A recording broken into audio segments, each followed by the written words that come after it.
Today I want to show you how to start your background.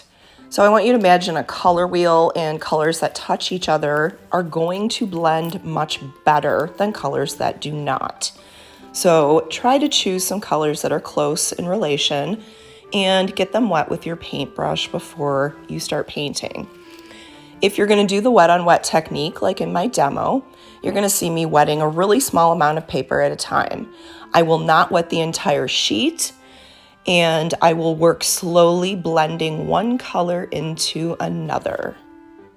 Now please remember, watercolor paint is not meant to be thick and heavy. You need to have it start off as a light layer and build up to bolder as it dries. Make sure, again, that you're working in small areas. This will give you more control.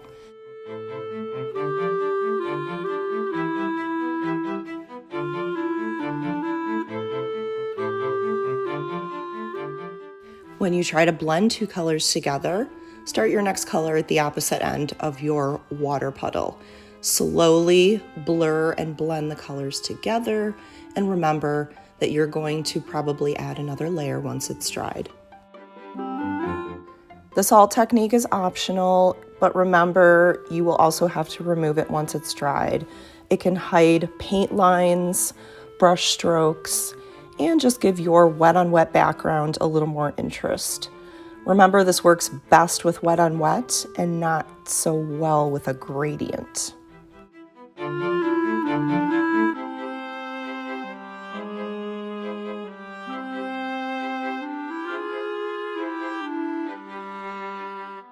Now you're going to see me expanding my color slowly. I start by adding a little bit of water and adding more paint and blotting my brush and kind of pulling it around a little bit.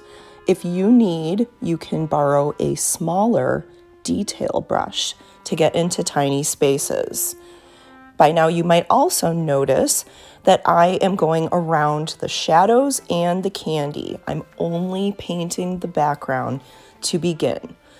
Once I get up to the clear wrapper edge, you're also going to see me just do kind of a light wash of background color over that line.